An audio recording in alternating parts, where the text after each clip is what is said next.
Oui, dites bonjour. Mais non, on démarre pas une émission en disant « dites bonjour, oui. Tu viens de quelle planète, toi ?» Désolé. Bonjour. Oui. Je vous explique la situation. L'émission a commencé et Annette la guenot, elle est pas là. Comment ça, elle est pas là? Du coup, si vous avez une guenot de rechange, on est preneur, hein, parce que là, on a que le drago. Eh oh, t'es vexant, là. C'est déjà pas si mal. Bon, c'est vrai, c'est pas le but. Et pourquoi elle est pas là? Ce sont les vicissitudes de la vie. Tôt ou tard, nous finissons par disparaître. Non! Ne me dis pas qu'elle est... Morte? Eh bien, malheureusement...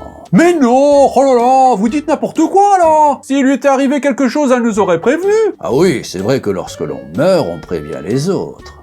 Écoute, pour la fête de ce soir, je ne pourrai pas venir, car moi je viens de mourir. Ce serait dramatique quand même, hein. Imagine, on la retrouve sans vie dans les toilettes, la tête dans le pot. Mais les gars, vous êtes tordus ou quoi? Alors pourquoi, déjà, elle aurait la tête dans le pot? Parce que, tout en déféquant, elle a essayé de regarder ses fesses. Et hop, elle a fait une pirouette. Et plouf dans l'eau. Pirouette. Cacanette. N'importe quoi.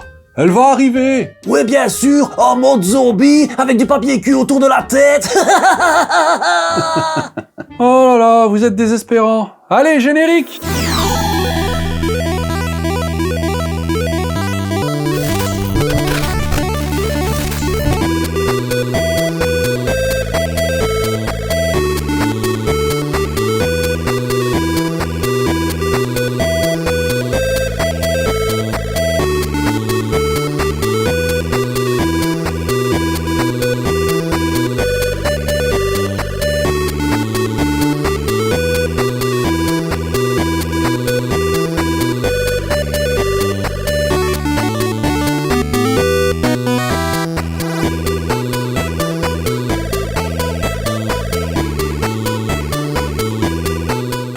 On démarre tout de suite avec un nouvel épisode de Bienvenue chez Annette.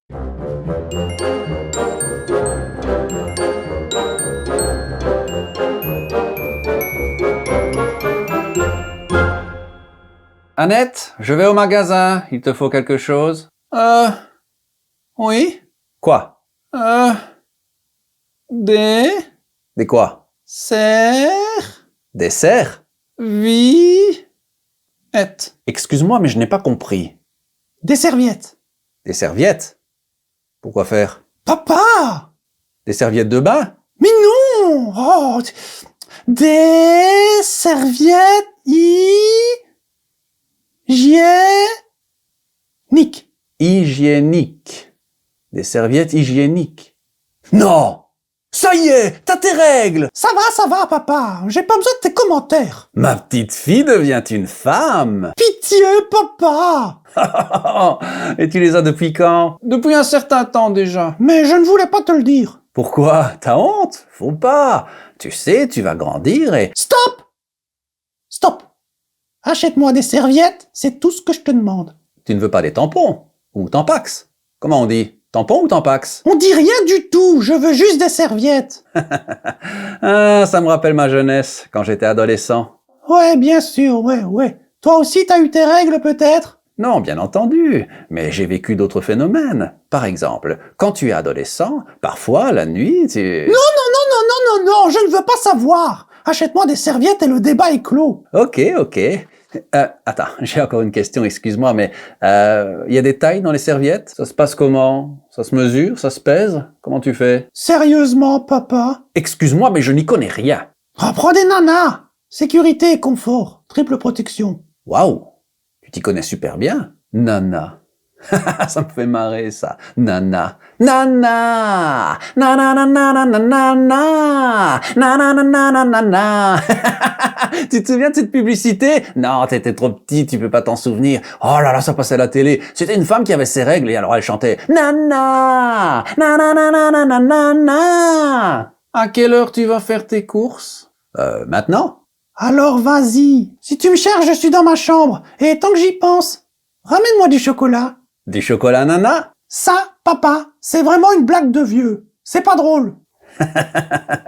Nana! Ma petite fille grandit. Sacrée Annette. Ouais, j'y vais.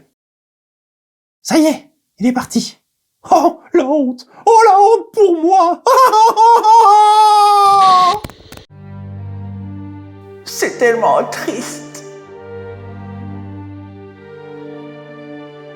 Non mais on est où là?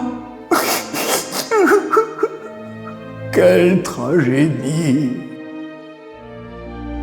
Hadès! Je sais, c'est dur. Ceci dit, Ulysse, c'était un très beau geste de ta part de diffuser un épisode avec Annette. Quel vibrant hommage. Elle est partie trop tôt. Elle était si jeune, pleine de vie. Oh mon Dieu. Non mais... Pleure avec nous, Ulysse. non, mais pourquoi t'es en noir et blanc toi déjà? Parce que je suis en deuil. Qui l'eût cru qu'une toilette inoffensive de base aurait terrassé notre guenaud? Oh là là, au secours! Je propose que nous choisissions un cercueil digne, mais pétillant, comme l'était Annette. Moi je propose plutôt qu'on regarde un nouveau sketch.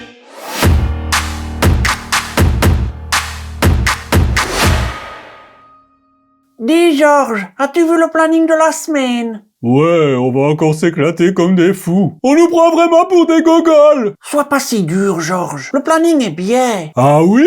Examinons-le ensemble.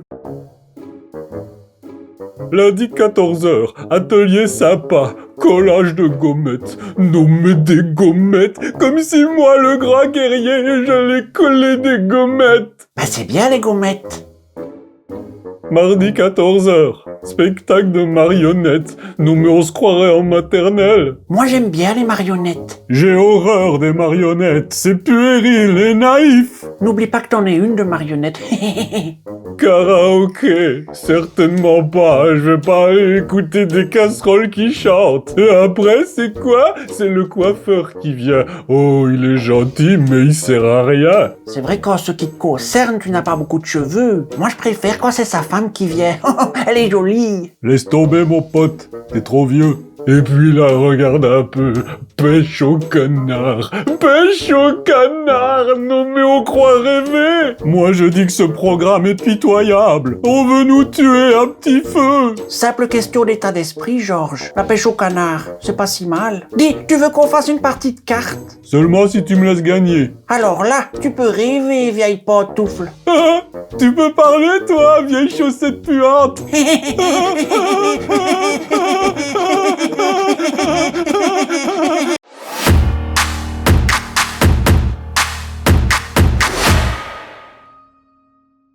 Bon, résumons la situation. L'émission a commencé, mais ni Annette ni son père, j'ai vérifié, ne sont là. Elle est peut-être malade? Covid-19, Non, quelque chose de pas trop grave? grippe espagnole, Non, une maladie légère. Ebola. Je vais vous aider, retrouvons notre petite Annette. En route pour l'aventure.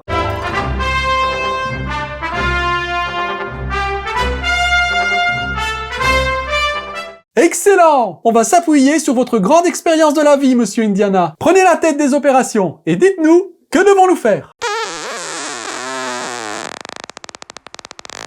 Monsieur Indiana? Je crois qu'il est coincé. Ça va, monsieur Indiana? Pas tellement, je crois que je vais rester allongé.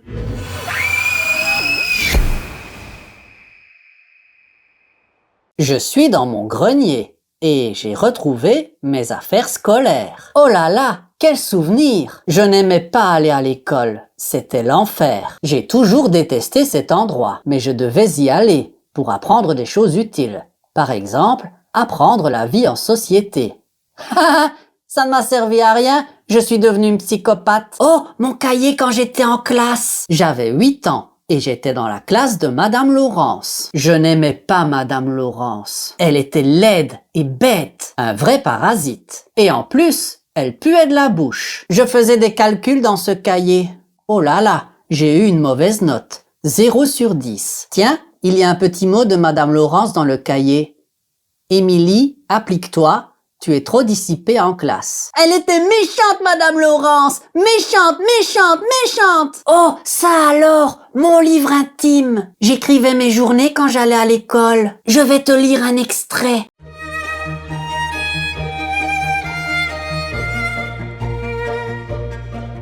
Vendredi 7 avril. Aujourd'hui, j'ai trouvé un oiseau mort sous le grand marronnier de la cour. Je l'ai gardé dans ma poche toute la matinée pour voir comment il changeait. Sa tête bougeait encore un peu, mais je crois que c'était juste le vent qui jouait avec. J'ai demandé à Madame Laurence si les oiseaux rêvent encore quand ils sont morts. Elle a dit que ma question était perturbante, mais moi je pense qu'elle manque d'imagination et que c'est elle qui est perturbante. Madame Laurence tousse beaucoup en ce moment. Ses joues sont devenues creuses, comme si elles commençaient à disparaître. Peut-être qu'elle se vide lentement? À la cantine, on a mangé du gratin de chou-fleur. Ça sentait un peu comme la bouche de Madame Laurence. Je n'avais pas faim. Madame Laurence m'a donné une punition parce que j'ai raconté aux autres enfants que le directeur va bientôt mourir. J'ai juste dit la vérité. Il est vieux, il a des poils dans les oreilles et sa peau fait des plis comme du papier mâché. Il transpire tout le temps et il parle d'une façon bizarre, comme si quelque chose essayait de sortir de sa gorge. Je sais qu'il est malade, peut-être la peste ou le choléra. Il va mourir. Pas tout de suite, mais bientôt. Je pense que c'était une information intéressante. Madame Laurence a dit que ce n'est pas une chose dont on parle. Je lui ai répondu qu'elle n'était pas cohérente et qu'elle ressemblait à une chèvre mutante. Elle m'a crié dessus. Encore. Je crois que je ne l'aime pas. Mais ce n'est pas grave. Elle aussi finira par mourir. Waouh, ça m'a fait tellement du bien de replonger dans le passé. J'étais une enfant drôlement équilibrée et je voyais clair. Tu veux que je te lise d'autres passages? Je ne t'aime pas, Madame Laurence. Mais alors, vraiment pas. Vilaine!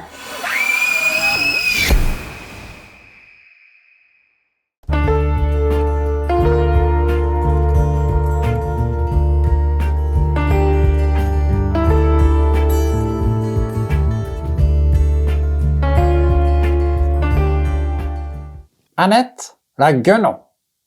Ses amis l'attendaient pour son émission. Problème, elle n'est jamais venue. Son père aussi, personnage récurrent, disparaît sans laisser de traces.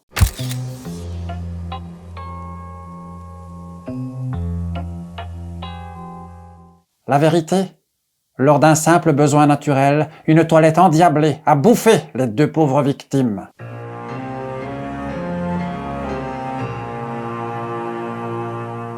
Ils sont deux maintenant? Ouais, le père et la fille, c'est terrible. Prends-moi dans les bras. Non. D'accord. Bien sûr, tu ne sais pas pourquoi monsieur se promenait sans pantalon dans mon salon, tout près de toi, déambulant paisiblement sans son caleçon. Bien sûr, tu ne sais pas pourquoi je l'ai trouvé blotti tout contre toi, entre tes bras, très tendrement. Pourquoi monsieur t'embrassait vigoureusement, sérieusement, tu me rassures, car j'aurais pu me faire des idées. Je ne veux pas faire dans la censure, pourtant cette fois te croire c'est carrément trop dur. Bien sûr, je n'y crois pas. Non, ce n'est pas le premier qui rentre chez moi. Tous tes copains, les parasites, qui viennent te saluer et qui finissent en slip. Bien sûr, tu vas pouvoir recevoir objectivement un grand pouvoir, celui d'aller et de rester dans la si grande maison de ta très chère maman. Allons, pourquoi pleurer? Je te libère, tu peux t'en aller. Prends avec toi tous tes chimpanzés, tous tes vilains poilus avec qui t'as couché. Allons, pourquoi pleurer? Je te libère, tu dois t'en aller. Ta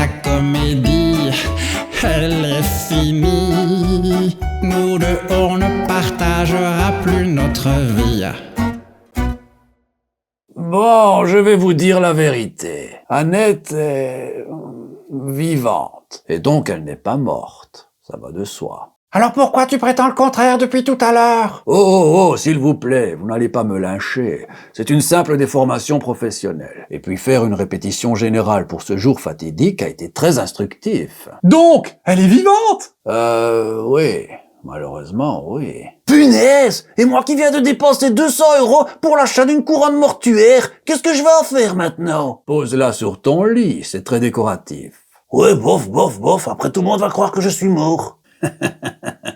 En tout cas, c'est une bonne nouvelle. Mais où est-elle alors? En vacances, tout simplement. Tiens, regarde. Quelle bonne idée d'être ici à la plage! C'est vrai. Et c'est grâce à qui? Je ne sais pas. Mais si à moi. Oui, bon, ça va, papa. C'est très bien. Tu veux que je t'achète une médaille? Allez, dis-moi, qu'est-ce que t'as prévu pour ce soir? Ce soir, merguez party.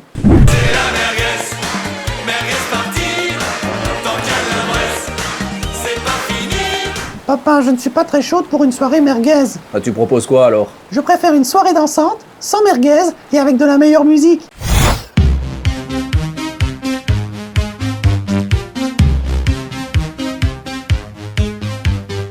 Quelle honte! En attendant, nous, on bosse. Allons, ce qui compte, c'est qu'elle va bien. Et puis elle a le droit de se reposer un peu, non? Dis donc, t'en as pas marre d'être positif, toi? Tu peux pas être déprimant comme tout le monde? Punaise, il va finir par me faire sourire avec ses remarques de bisounours. Allez, terminons l'émission dans la joie et la bonne humeur, avec Émilie. Elle vient nous chanter son nouveau titre. Émilie, joie, bonne humeur? Ce sont des mots qui ne vont pas ensemble, ça. Voici Émilie avec son titre « Désespoir ». Mon Dieu, je crains le pire. Tais-toi, Charlotte aux fraises, va! Prends-moi dans les bras. Non, ça va, merci.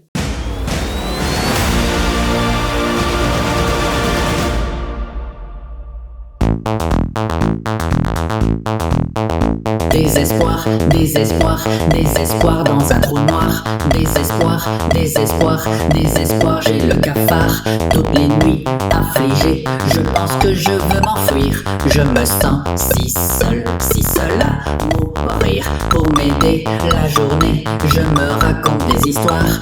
Je m'invente des amis, un bonheur aléatoire. Je voyage dans ma tête, toute seule moi je fais la fête. Je vais me cacher pour aller pleurer. Moi je dis franchement, être seul c'est embêtant. Je n'en ai plus envie, mais je ne prends pas le temps. Toutes les nuits je suis là, je suis triste dans ma maison, à discuter avec mon paillasson. Désespoir, désespoir, désespoir, moi j'en ai marre. Désespoir, désespoir, un jour il sera trop tard. Je resterai tranquille à dormir toute la journée et ne plus bouger et ne plus parler. Un jour, je m'en irai sur la lune. Quitte à être seul, autant partir de la terre. De toute façon, personne ne m'aime sur la terre. Je n'ai pas d'amis, non, personne. Alors, pourquoi y rester? Je préfère aller dans l'espace, l'espace infini, l'espace glacial. Là, je serai bien tranquille, personne ne me fera de la peine. Désespoir, désespoir, non je ne suis pas bizarre. Désespoir, désespoir, je m'enferme dans un placard. Quand j'ai froid, je me dis que j'ai trop besoin d'amour. Le prince n'est pas là, il est mort, je crois. Désespoir, désespoir, je suis sans doute dépressive. Désespoir, désespoir, je ne fais plus ma lessive. Je m'en vais m'échouer sur le rivage de l'angoisse. Je n'ai pas de chance, je porte la